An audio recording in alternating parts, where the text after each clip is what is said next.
Okay, so we are here with Dr. Grazie Pozo Christie, who is a radiologist, stop me if I get any of this wrong, based in Miami, and a policy advisor for the Catholic Association. Thank you for inviting us into your home. It's a great pleasure. People who are watching this will be very disappointed with the change of scenery when I start recording from my home office. Oh. This is a much nicer setting, but we're glad to be here talking about your work at what I think is a very interesting intersection of faith, religion, science, policy, politics, which is sort of any one of those things on its own can generate a lot of heat in any conversation. But before we get into that, I wanted to get a sense of your background and where you're coming from. So let's start at the very beginning, going through it a little briefly, but where were you born and what was it that led you to radiology specifically? Oh, radiology. So I was born here in Miami and to Cuban exiled parents. My parents were newly exiled. And soon after I was born, my parents moved to Mexico so that my mother could study medicine at the University of Guadalajara. So I ended up being sort of a Cuban-American girl growing up in Mexico, which was wonderful. It was a great place to grow up.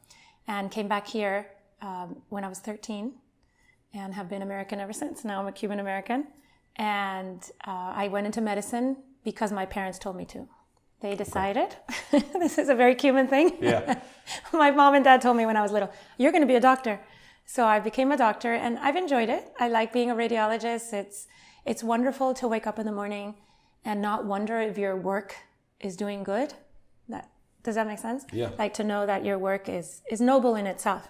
Right? Because I think Sure. sometimes when we go out into the world and we're contributing to certain corporations or we're part of a process, we're not always sure if we are maximizing the good in the Right. world. But anyway, so it's great being a doctor. But in the last few years, 4 or 5 years ago, I became interested in politics, and I was very fortunate to hook up with some friends in DC, or through mutual friends in DC with the Catholic Association, and I've been working for them ever since. So tell us a little bit about the Catholic Association, because it's something that I think even a lot of Catholics or people who are interested in these issues might not have heard of specifically, even if they've come across. So for example, I had read things that you'd written, but because I read things frequently on the Federalist, and so I had come across things there. Mm-hmm. Or things that you've published with Fox News, or so. Tell us about the Catholic Association, what its mission is, and what the scope of its work is. So the Catholic Association was formed right around the time when the Obamacare disaster, I call it the Obamacare disaster. So we know where you stand there. Well, to me it's a disaster on so many levels because I'm a doctor and Right. I care about my patients, and Obamacare has been a real blow on many levels. But from the moral policy level, a very big deal was the Obamacare contraceptive mandate, which made it a rule that employers had to provide contraceptives, some of which were abortive in nature, to their employees through their insurance plans, free of cost. So this is a big deal. This is a big deal in a country that has always made room for religious convictions, for the conscience, for the moral, Right. For the moral necessities of people who want to operate in the public square, who should be able to operate in the public square without putting aside their most important values. So for Catholics and for other people of faith, the Obamacare contraceptive mandate was a very big challenge to our understanding of religious liberty in the United States. Sure. Okay, so the Catholic Association was formed in order to combat in the media the Obamacare mandate, basically. And so we're generally interested in religious liberty. It happens that the mandate has been such a pressing thing, since the TCA was formed. But we're interested in all sorts. We contribute as much as we can in all sorts of ways wherever religious liberty is threatened. Sure. And has the scope of, what should I refer to it as, TCA? Oh yeah, that's our little shorthand for it. So has the scope of TCA's work expanded beyond Obamacare and into other issues? Yeah, we try to be present. I shouldn't say Obamacare, but expanded beyond healthcare. Healthcare. Sure. We are, we're very involved in anything that's pro-life. That's always a religious liberty issue somehow. The pro-life position always has to bump up against, Sure. religious liberty concerns. So we do anything that's pro-life. We've been interested in, we've participated in all sorts of things from efforts against human trafficking. Okay. A huge laundry list of things. Anytime religious liberty is threatened, we try to be present at the conversation, and we try to be there in the mainstream media, where we feel, and you probably know, your listeners, your watchers know, that the standard Catholic position is often misunderstood, and sometimes misrepresented. Sure. So, in the interest of, I don't want to say disclosure, but for the sake of framing all of this, we are two Catholics talking about these things. But let's get a little bit into that you were just talking about. So, give me a sense of where the lines are between your positions personally, the TCA positions, and the broader positions of the Catholic Church, even if they're just sort of like prevailing positions, because there are a lot of Catholics, even who in an official capacity, whether as clerics or spokespeople for other Catholic organizations, may have taken different stances on Obamacare. Even if there was broad consensus on the aspect of the policy of the law that related to abortive drugs, there were people who, in spite of that, took the position that there was enough good to support the law. So talk a bit about how you and the organization sort of navigate what it is to be both definitionally Catholic, but also independent and free-thinking, to form these opinions and plant your flags on these issues. So I'm very fortunate because my ideological environment in my head happens to coincide perfectly with the other members of the Catholic Association, which is interesting to me because they're in DC. These are DC people.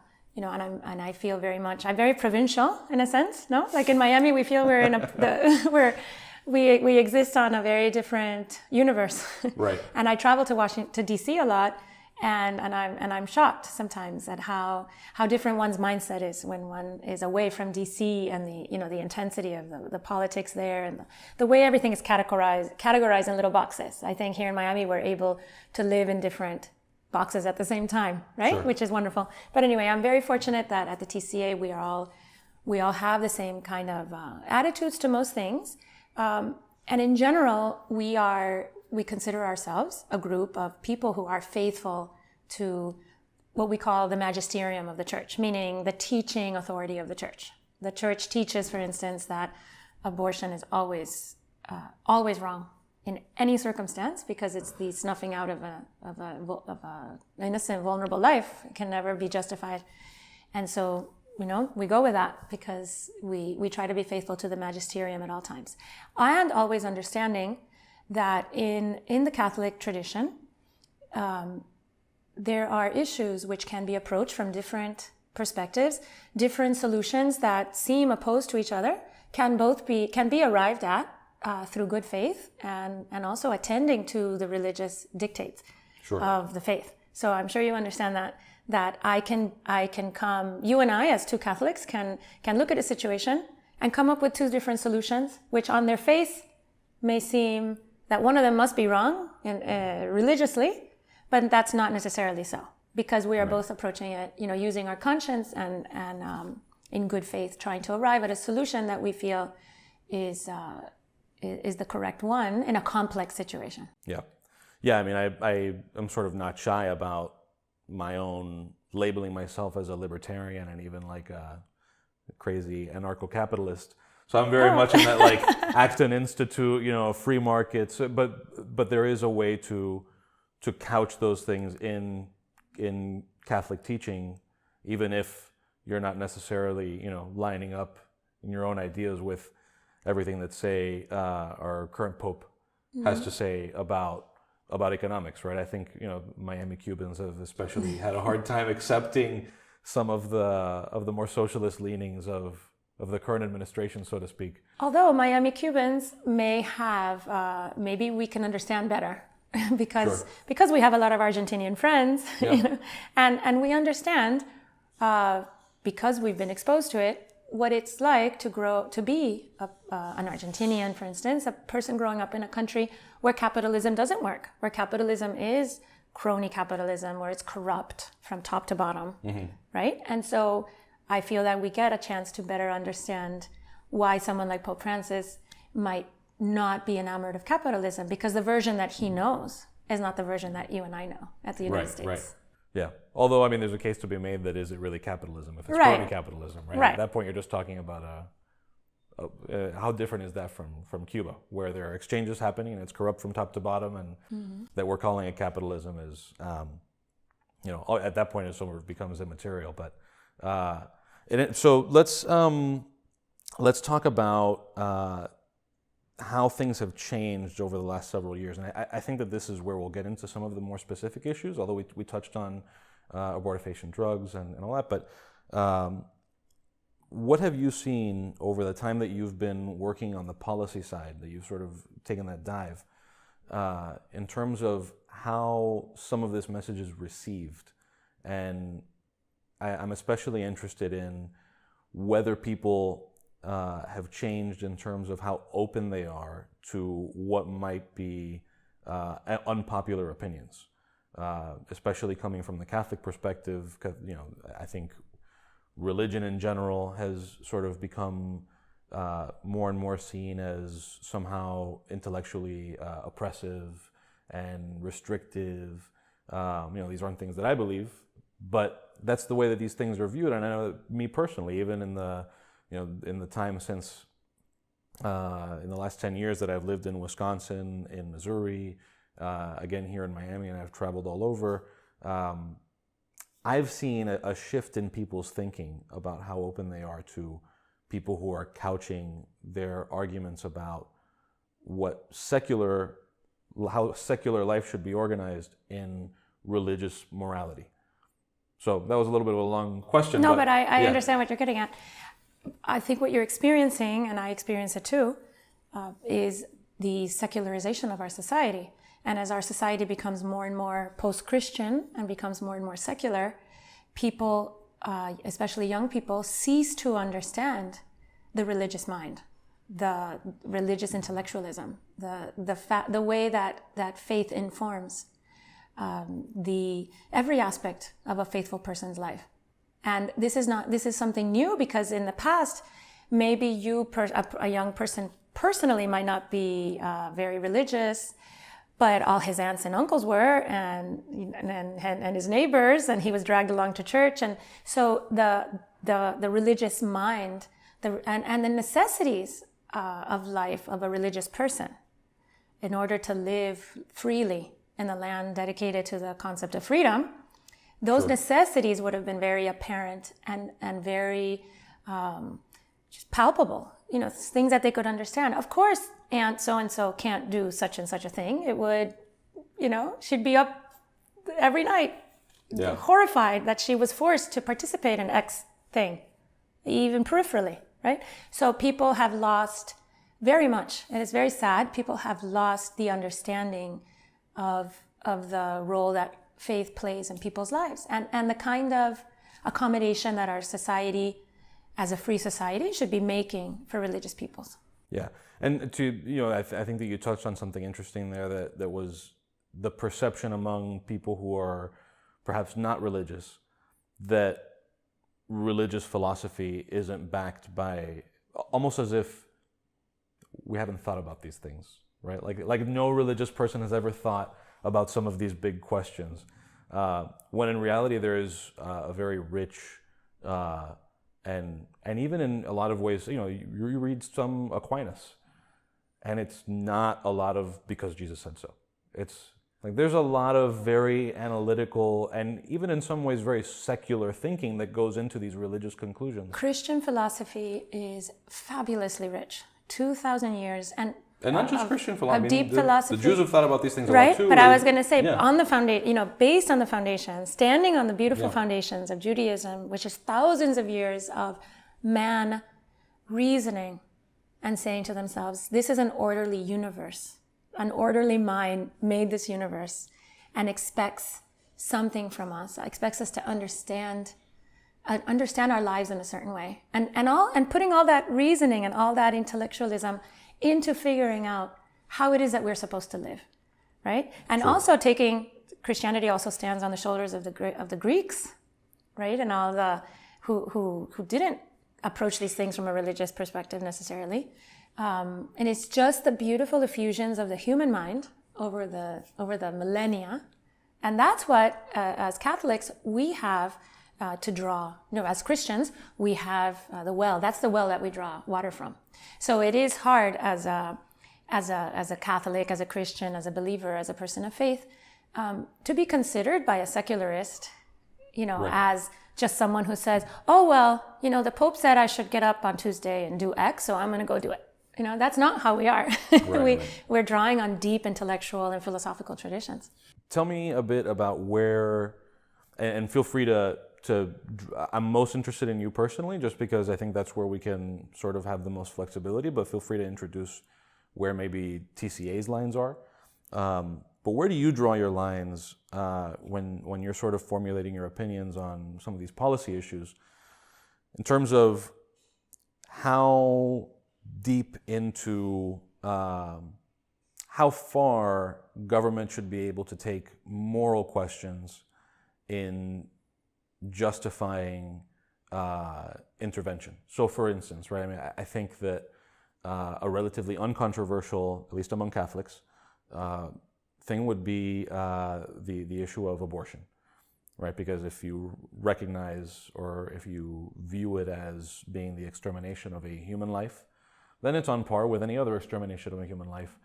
But I think once you get into certain other issues, even among Catholics of faith, something like, for example, the Church's objections with state marriage for gay couples, or the Church's advocacy for certain things in immigration policy. Where do you draw your lines in terms of, listen, I believe that this should be the case, this ought to be how we organize, or how these ought to be the results, but the government ought or ought not coerce or forcibly bring those results to bear? So there's certain foundational principles that as Catholics we find are non-negotiable, like you mentioned, life. And again, there are Catholics in very high positions of power, like Nancy Pelosi that we were talking about before the interview, who call themselves Catholic and negotiate on the non-negotiables, what we as faithful Catholics believe are completely non-negotiable. So yes, we have to choose the non-negotiables. We have to understand what they are, and we at the Catholic Association, we plant our flag there, and we say, no, these are not things that we can play with, and the government has to respect it. The government has to respect it because our government is founded on the principles of respect for the conscience of every human being, of every citizen in the country. But yeah, there are difficulties with things like immigration policy,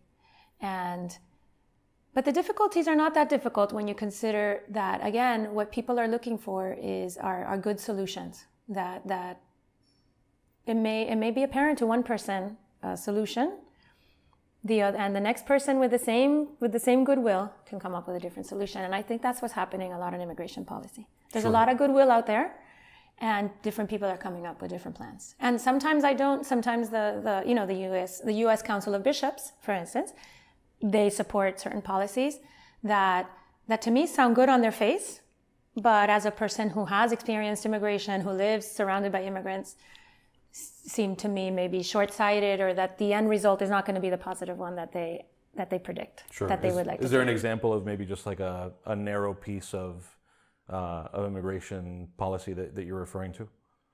Well, you know what comes to mind? DACA, the Dreamers Act. Sure, yeah. So, for instance, I have 3 children that I helped with their DACA. that I hired their lawyer, and these are people that mean a lot to me. These are people that I know are children who are caught in this, who shouldn't have been here, but they're here, and now they have nowhere to go back to, no cultural references, right? Yeah. You understand perfectly. And so when the thing came, when Mr. Trump changed, rescinded the DACA, it was a shock, and everybody was really angry. But I think that's going to turn out okay. I think it was the right thing to do, because there has to be a real solution for them, and not one done, by executive whim. So I'm looking forward to a real solution there. And maybe the first step was to rescind the executive whim and go with a solution that makes sense with our American laws, because we don't want to live. You and I are here because our parents couldn't live in a country that wasn't governed by the rule of law, right? It was an unlivable place, Cuba. Right. It or was where a the hellhole. rule of law itself had become oppressive. But the rule of law doesn't exist in a sense because it's arbitrary, right? I mean, you have a set of laws, and then you apply them arbitrarily and ignore them when you want. And so the reason the United States is such a fabulous place is because there are laws and we follow them, right? So the DACA was a bad example, was a bad thing to say, okay, these are the laws, this is the way we do immigration policy, but now as President Obama, I'm going to write a new policy and by executive order and put all these people in limbo, who were in limbo and in a worse limbo to me. Sure. Because they deserved a real solution. Sure. A real solution that the United States, that's worthy of the United States, worthy of a nation like the United States, a nation of laws that applies the laws in a non-arbitrary fashion.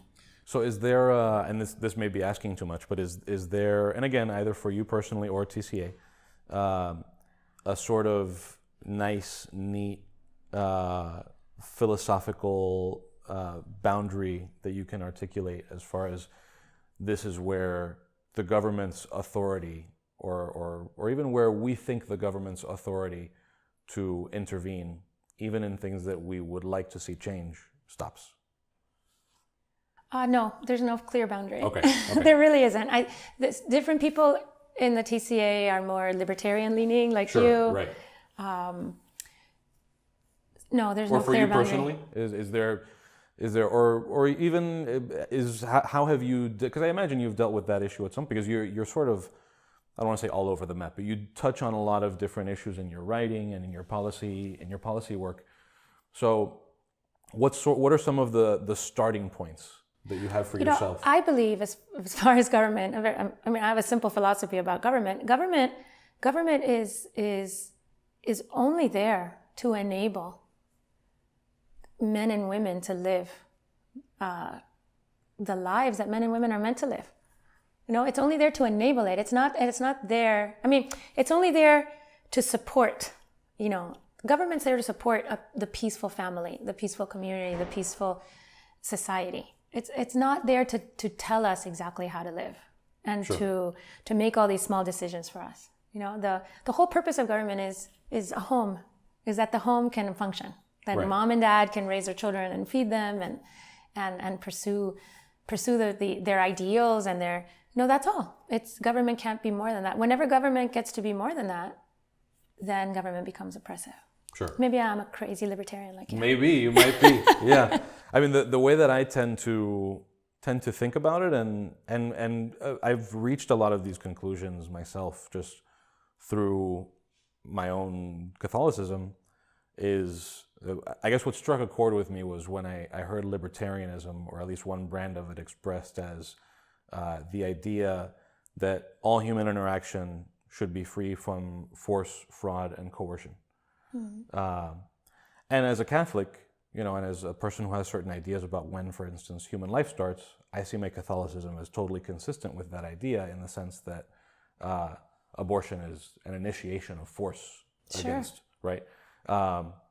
That's also why I sort of differ from a lot of a lot of the priests whose sermons I sit in on, who I hear at Mass, because I suspect they might disagree with me when I take the position that taxation is theft.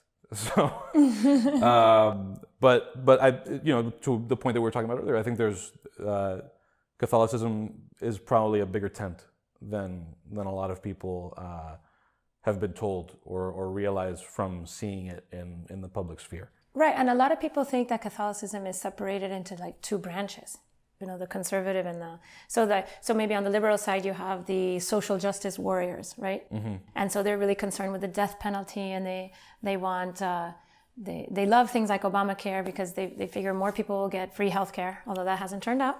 Right. And then you have the other side who doesn't care about the poor, but do care about unborn children and they hate euthanasia and assisted suicide. But that's not true. That's not how Catholicism. We don't separate ourselves into camps like that. Obviously, I care desperately about the poor. I mean, I grew up in Mexico. I think it's wonderful that here in the United States, when we talk about hunger, we're not talking about hunger. When we say kids go hungry, we mean that they get home and their mom's not home to make them a bowl of cereal, right? That's not what hunger means in the rest of the world. So poverty is a terrible thing. I've seen it in action. I've seen it in front of me. I've seen its horrors. And I would hate for that to be reproduced here. Sure. But anyway, in Catholicism, we don't separate ourselves into those camps, as maybe from the outside it seems easy to categorize us. Right. So you brought it up briefly, and I think that's as good a segue as any. I do want to talk about the specific case of Obamacare.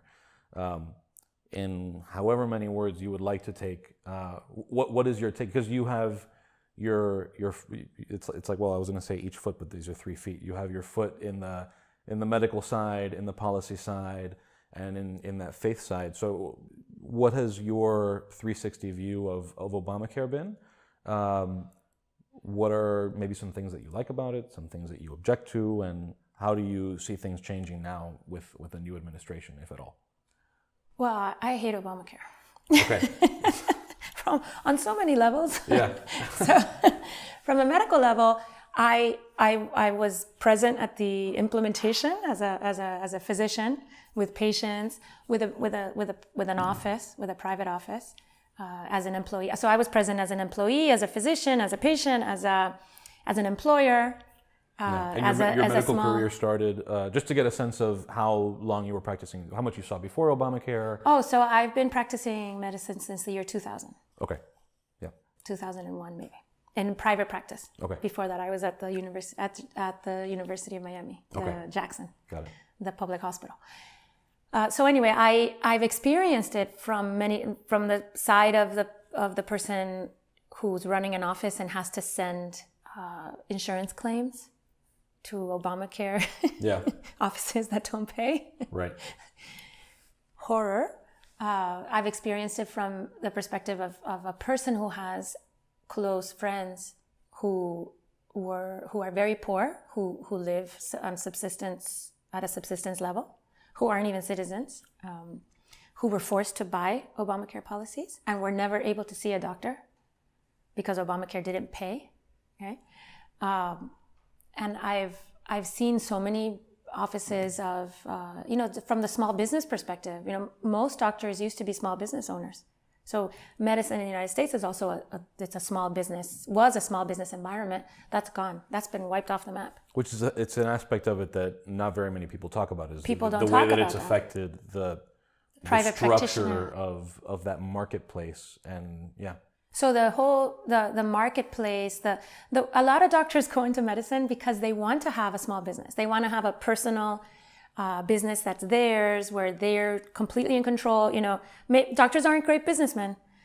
We're famous for not being great businessmen, but there's a beauty about having, your 10 employees and running a place that you feel proud that the patient comes in and, you're the buck stops with you, right? Yeah. Like we've all had that kind of doctor. You almost don't want to be on an operating table thinking, this guy's a really good businessman. Right. You know what? No, he's not going to make a ton of money. Yeah. It's not going to be like that.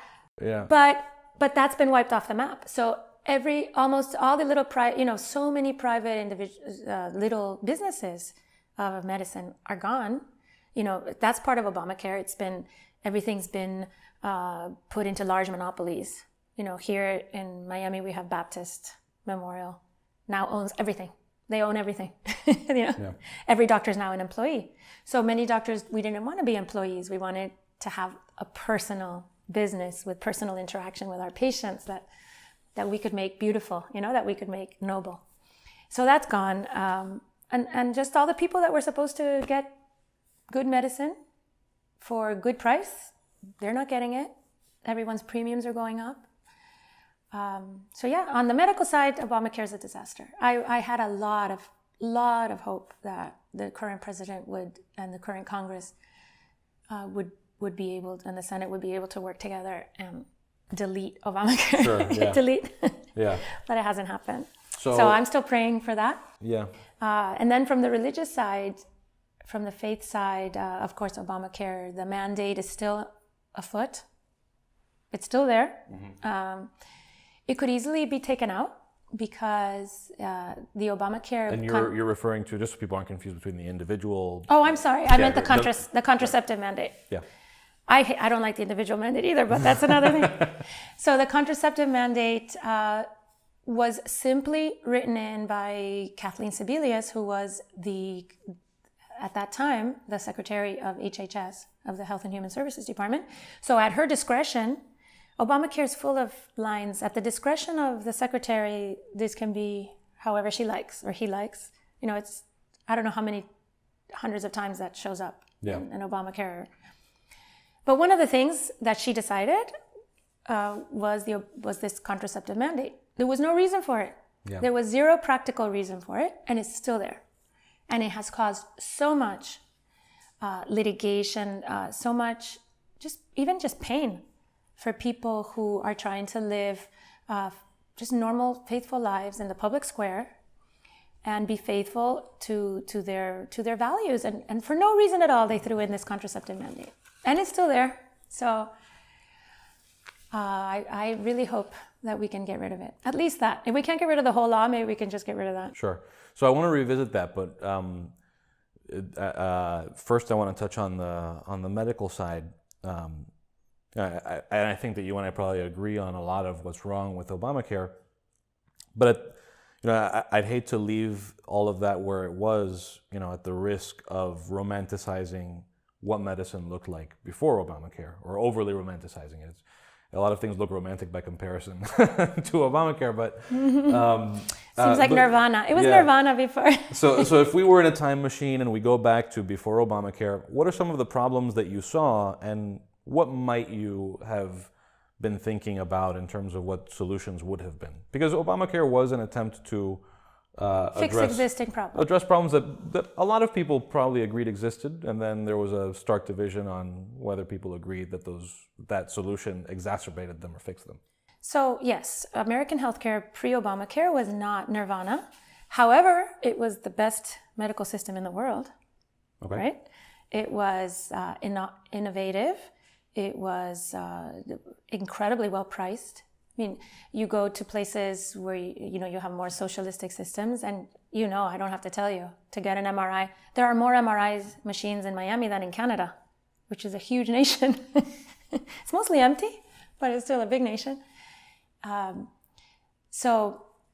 American healthcare is an amazing thing. The people in the United States have better outcomes for cancer treatments, heart disease. We lag behind other nations when it comes to lifestyle choices, because you're going to have a lot of diabetes if you insist on being overweight. You're going to get diabetes. But anyway, still, it's fabulous healthcare what we have here. So I know that it had problems, but Obamacare made the problems worse and made new problems. And I think one of the reasons is because in general, over the years, the government has taken the insurance business, the medical insurance business, and turned it into, has distorted it to the point where it doesn't do what insurance is supposed to do. Right. And this is, I think, a case of, what we were talking about before when you were referring to Argentina.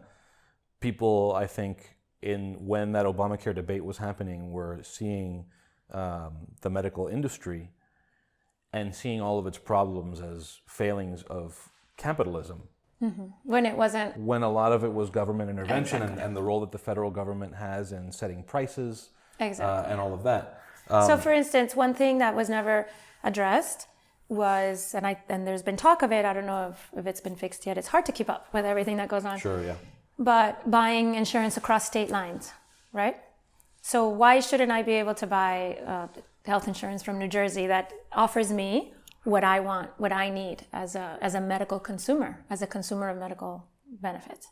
So, when people were getting ready to do Obamacare, other people who understood that the insurance industry should be run as a real insurance, right, as insurance, said, let's liberalize the market. You're talking about a medical market that's broken. That's because of government intervention and all these layers of regulation that make it impossible. So that's a good example. When you've had these conversations, especially with people who disagree with you or proponents of Obamacare, one thing that I've never quite understood, and I haven't heard a convincing argument other than to say like, oh, that wouldn't make much of a difference. What is the argument, or let me rephrase, what is the best argument you've heard, even if we're not saying that it's a good one, but what's the best argument you've heard for not liberalizing that aspect of the insurance market and allowing people to buy across state lines? I think there's a mistrust of corporations.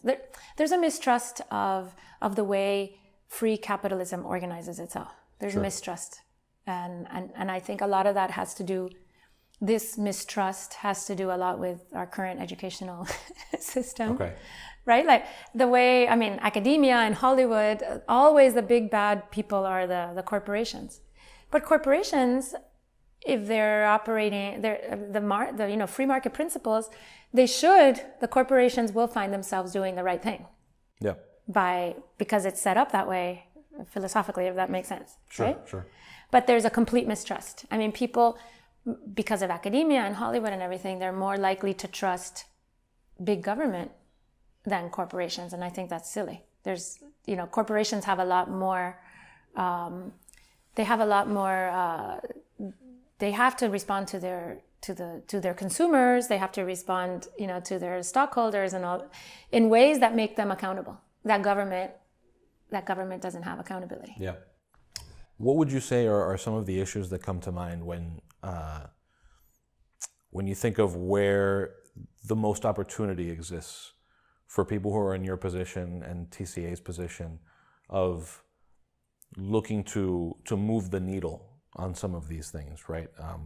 Are there, whether it's particular issues that are big opportunities or maybe ideological or philosophical alliances that maybe don't exist now? One thing that frustrates me very often is that often, the libertarian crowd tends to skew atheist and even to the extreme of anti-religious. And as somebody who sort of like lives in both of those worlds, it frustrates me that sometimes the religious thinkers and the libertarian thinkers don't realize that at least in some spheres they could there's be synergy there. There's potential for some alliance and for some consensus there. But and this is something that I think we'll transition to now in the conversation. But people have sort of built all these little walls around themselves and not allowed themselves to see to the other side. Where do you see opportunity to move the needle on the issues that matter to you?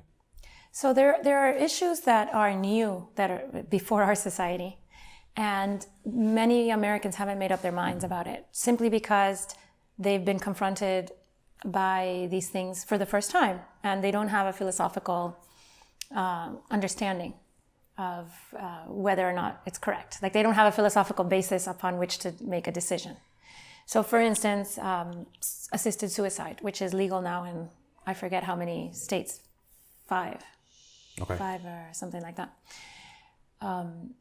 Assisted suicide is something that we work on a lot in the TCA because many Americans haven't made up their minds, and we would like to help them make up their minds. Simply because it's, they haven't made up their minds because it's simply something that has never been considered in the history of Western civilization, except for some ugly outliers like, the Nazis and the eugenics movement, which was very much into disappearing people who didn't, who weren't meant to be there. Yeah. Although even those are a little different, right? Because it's a force outside of yourself coming in to kill you even if for organizational purposes. Whereas this is sort of like, how much should I care that you want to kill yourself? Right. But euthanasia and assisted suicide are kissing cousins. Sure. Because the difference is, does someone, depress the plunger, or do I depress the plunger? Right. I mean, it's, if you're being talked into it, or you're living in a culture where you get to be a certain age, or you have a certain ability left to you, or you can't give back anymore, and suddenly, everybody's like, well, it's time for you to exit, Right. Then how much freedom are you really acting in freedom?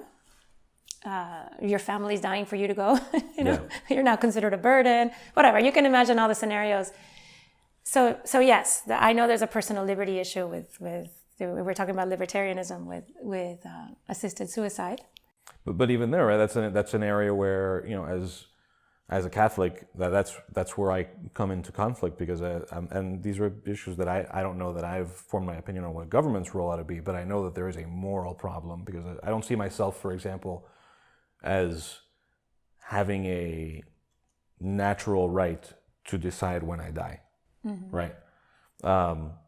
Whether it's somebody else's right to stop me.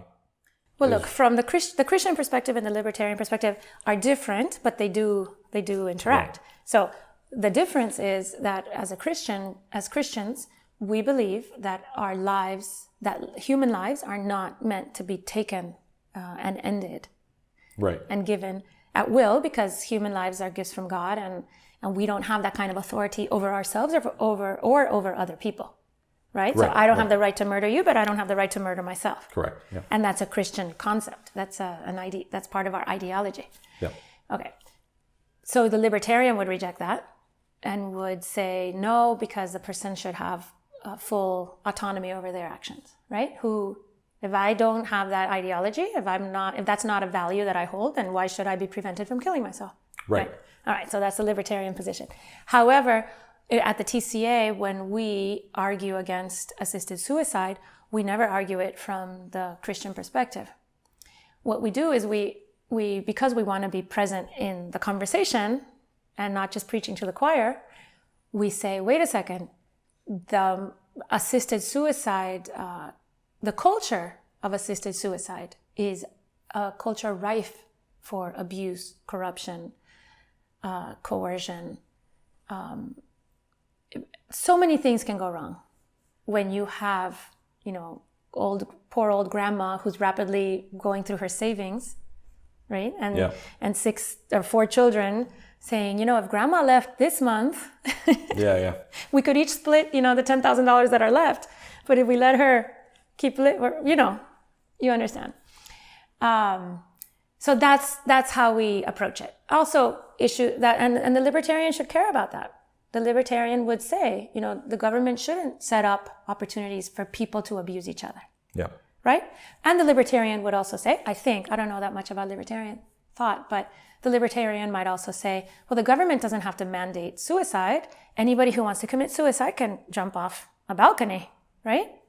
Or sure, yeah. there's a million ways to commit suicide. You don't have to involve the government. Like, you don't have to have the government pay for it.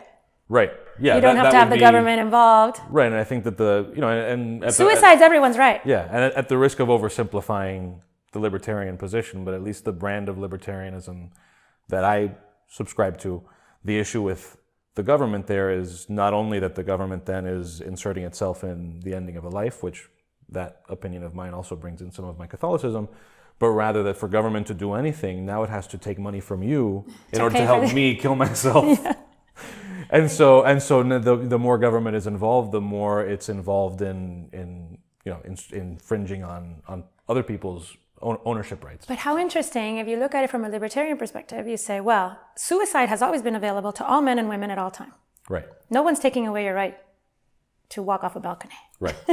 No one's taking it away. But what we are doing is we're institutionalizing suicide. Correct. We are creating a pay structure, tax paid. All suicides are paid for by your taxes. Right. Right? Because Medicaid's paying for them, or Right, whatever right. state program is paying for it. And we are creating a culture, because whenever you legalize something, you create, right? You create a moral, you make it morally acceptable. The law Right. is a moral teacher, right? Right. So the government is creating all these things by inserting themselves in suicide, mm-hmm. which suicide has always been an option, and it has nothing to do with the government. Yeah. It's illegal to commit suicide, but So, nobody will prosecute you. Yeah. So, I mean, suicide is always a bit of a downer, but it's worth bearing in mind that we are talking about where there's opportunity. So this ultimately is a positive that we're talking about, that there is opportunity, and there are a lot of people who are not firmly planted on the pro-suicide side of the line. We'd like to capture those people and show them that assisted suicide. Here's another reason assisted suicide is wrong. Legalizing assisted suicide is wrong. Places that have legalized assisted suicide have seen great increases in the suicides of minors and young people. Sure. Not assisted suicides. I mean, shooting themselves in the head or taking overdoses. Right. Why? Because you have created, through the law, an environment that says, if your life is bad enough, you have the right to take it. Yeah. To erase your life. Well, then a 16-year-old girl who's been dumped by her boyfriend says, well, if grandma has every right to exit, she's not suffering as much as I am, Right. My whole life's over. Why am I going to live another 80 years? Yeah. I'm out of here. So the point being that it ends up impacting the way the broader culture views suicide. I don't know. I mean, you have kids who are maybe in the target demo for this. Were you aware of that? I think it was a Netflix show called 13 Reasons Why, which I had heard so much about it, and I started watching it on a plane. I stopped only because it was so cheesy. But what struck me was, I had started watching it because I was interested in, I wonder how this pop culture thing is treating the issue of suicide. And at least in the first few episodes, there's sort of like this, that character, spoiler alert, who kills herself, is treated almost as if that were like this strong, heroic, defiant, in your face sort of like teen angst act. And it was just really bizarre to me that something so cheesy and so clearly geared toward like, that tween kind of crowd would be as flippant or even as laudatory of suicide as Well, it was made. A couple years ago, I was doing a debate on this on CNN en Español, actually. Yeah. And I heard this phrase for the first time. I was debating a woman in California who works for Compassion and Choices, which is the name of what used to be called the Hemlock Society. So they've been advocating for death for a long time. The name is a little on the nose. Yeah. So she said, and she used the phrase, the right to death. And I was just, it floored me. Yeah. Because to think, as human beings, to be living in a culture where you can use that phrase with a straight face, without understand, like to be so removed from our natural impulses towards life, towards joy, towards brotherhood and togetherness and helping each other in moments of pain, right? Sure. And to talk about the right to death. There's never been a human culture that glorified death for oneself as a great good. Well, you had the Mayans throwing each other, ripping There was out. always some, misguided as it was, there was always some purpose, right? Right. You were either trying to reach a god or you were punishing yourself. Right, but there was never a culture where people said, oh, one day I'm going to grow up and kill myself. you know, Yeah. this is where I'm looking forward to annihilate myself. No, Right. it's so unnatural for human beings to talk about the right to death. Sure. So the last thing I want to get into, unless there are things that you want to touch on that we haven't yet, is just sort of the changing tenor of debate in the culture, and I'm especially interested in how you've seen political correctness and that idea, which I think is just such an overused term at this point, but sometimes terms get overused and they end up not meaning anything. I think this one's overused because it's a persistent problem, at least in my view, in terms of it being an obstacle to honest discussion and sincere truth-seeking. Have you seen this sort of fascination with or prioritization of political correctness as its own end and as a core value become an obstacle to you reaching people and people being receptive to some of the things that you have to say? Oh, 100% of the time. Yeah. So what are my job when I write and when I do interviews, and I do a lot of radio. I feel that my job is to get my points across without ringing any bells. Sure. Because there are certain words that can't be used, certain phrases that can't be employed. But when did you first start to realize that was the case? Because okay, so as a Cuban in Miami, I don't do PC. Right. No one in my family does PC. We don't know what it means. Everybody says exactly what they're thinking, and no one gets offended. And if they do get offended, they yell about it, and then it's over 30 seconds later. So I'm sure you can recognize that. Have you had a moment that you remember where you're like, oh my God, I can't say this? Or no, it happens all the time now, because now that I had to, when I started this new career of mine that I love, I had to live in a different world. And in the world that I'm living now, every word is measured and calculated and weighed. And some things can't be said. And it's been a learning process, and it's sort of hateful. It's a hateful way to have to communicate. And what it is, I think it stems from a lack of charity, from a lack of being able to assume the good intentions of the person that you are speaking with. And I run across it constantly. So, for instance, and I'll give it to you, for all your listeners, all your viewers understand it from the perspective of a conservative moving in liberal circles, maybe, right? Yeah. Like there's certain things you can't say because whatever. Like if a man is pretending to be a woman, you have to call him a woman. Like you're not allowed to say that's a man pretending to be a woman, right? Right. That's impossible. That's no longer allowed. Anyway, but even from the other... But even more to the point, Ben Shapiro is somebody who I'm sure you're well aware of. Yeah, he's fabulous. I wish I were as tough as him. Then they wouldn't want me at the TCA. The thing that he brings up when the transgenderism issue comes up is, I forget whether it's an uncle or a grandfather that he mentions, he was a paranoid schizophrenic. And he used to think that the TV was talking to him. Nobody ever suggested that the medical solution was to say, yes, the TV is talking to you. Let me turn up the volume for you. And yeah, so to you, let's do a radical surgery and insert the TV, on your back so you can hear it all the time. Sure, but it even goes beyond pretending, right? Because if somebody's pretending, then there isn't pretending is sort of a conscious thing that you choose to do. Whereas I think the issue is a disagreement. And here I'm being charitable to people who might not see it my way, but a disagreement as to whether there is a delusion, right? And that to me is sort of the striking thing is that what, at least to me, seems like if you swapped out the circumstances for anything else, would be very clearly like, look, reality is X. Like anorexia. Anorexia, I think, is a good example. Right.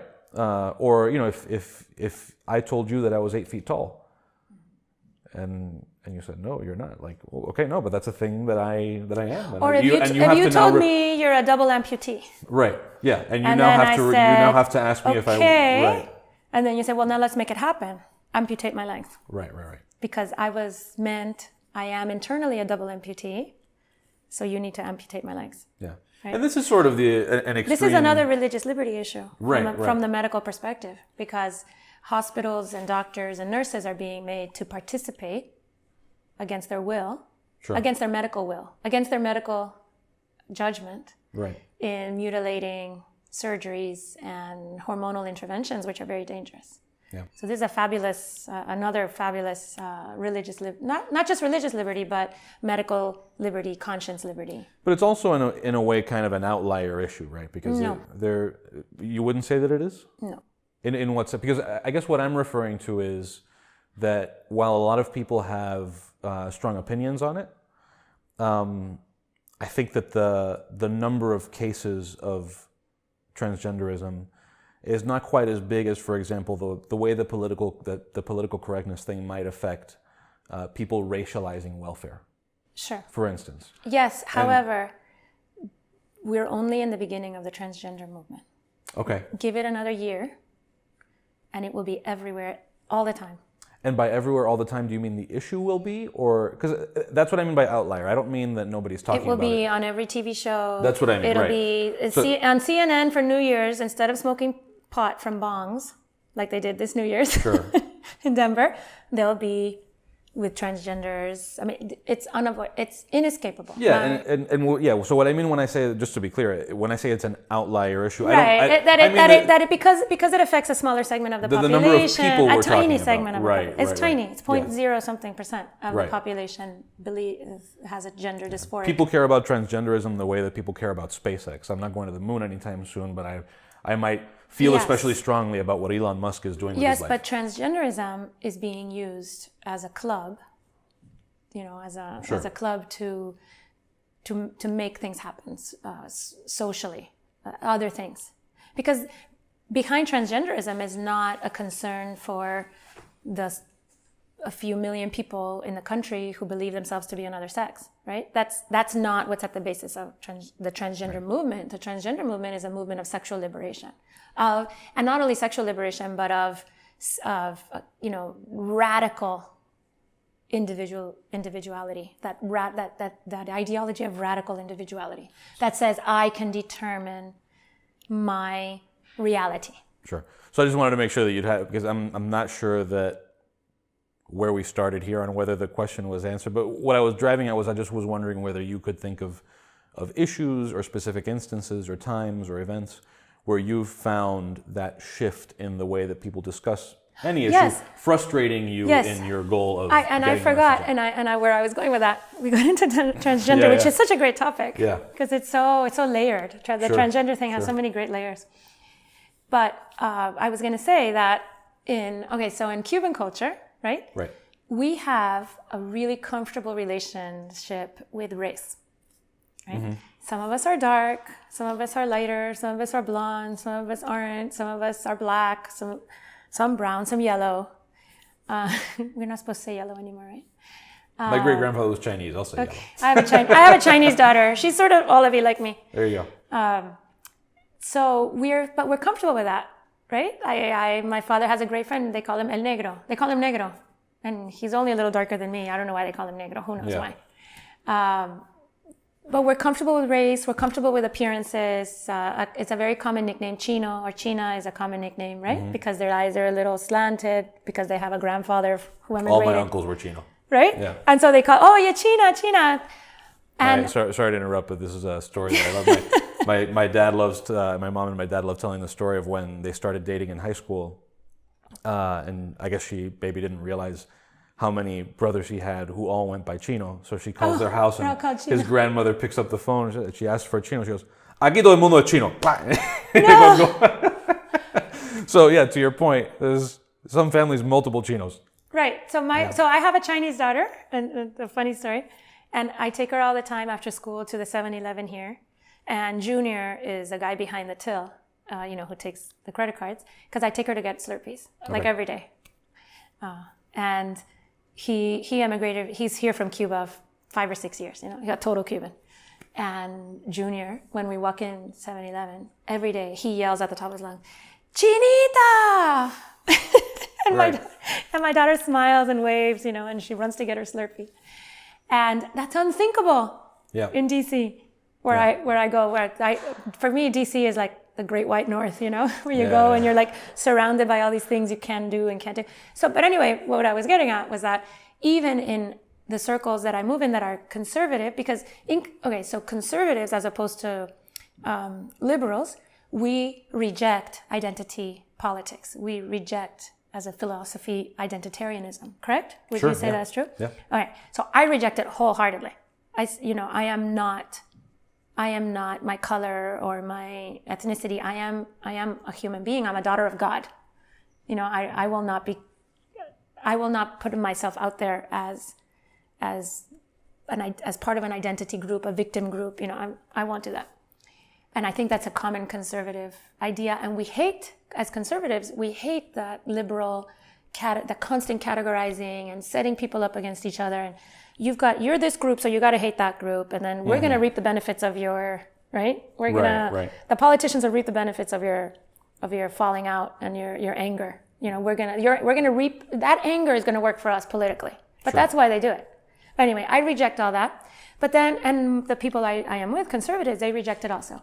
But when I'm with them, they've imbibed, you know, all that political correctness. And I could never make jokes the way we do here in Miami. Not jokes, we'd just be frank about people's color and not assigning it a special significance that then opens the door to sensitivities and offense. You know, someone who's fat, you say gordo. Oye, gordo. Yeah. Like your brother might be fat, you say gordo.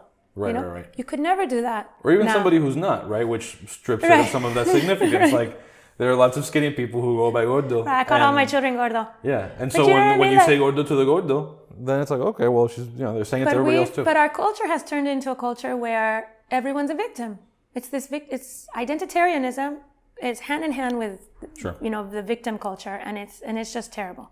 So I have found it on both sides. I find it on the conservative side, on the liberal side, and I think on the conservative side, it's just people who philosophically reject identitarianism, but are living in a milieu where it's just they're just breathing it and living it, and they're very careful. They have to be very careful because your entire career, all your credibility could be lost in one moment of using the wrong word. Sure. Right? As a Hispanic woman in DC, I get a lot of latitude. Okay. They figure I'm a barbarian. There you go. It's good to be the barbarian. So unless there's something else that you want to touch on that we haven't yet, I know we've been at it for a little while. I figure we'll wrap this up on a totally different note and acknowledge that there is a Christmas tree in the background. So, of course, we're recording this just before Three Kings Day. Did you have a favorite Christmas gift that you received this year? Oh, I should. And was there one you gave that you were especially proud of? I shouldn't say this. My husband gave me a coffee maker he's been dying to have. Okay. That's what he gave me. He gave that he's been dying to have. So he gave himself a lifetime of coffee is what he did. Yeah. And I opened it and I said, a coffee maker? Yeah. So I had gone to the jewelry store, the Santayana. You know Santayana? Yeah. They do all all the working Cuban coins. It's a very Cuban. So the original Santayana went to school with my mom in Camagüey. Oh, okay. So I've known them forever. And I went to Santayana and I set aside a gold chain that I wanted. And he got me a coffee maker for him. There you go. And did you give him the gold chain for him to give to you? Is that the way that works? That's what I should have done. He does the coffee maker. He gets you a gift for him. You get him a gift for you. I gave him a shirt, which I've already returned at Nordstrom's. Yes. Very good. All right. And that's what Christmas is all about. Exactly. So, all right. Thank you very much. I appreciate it. You can find this and all of the other interviews at dademag.com. You can subscribe to the podcast on iTunes, Apple Podcasts, YouTube, now that there's stuff on video, and you can send all of your comments, questions, and angry letters to info@dademag.com. Thanks.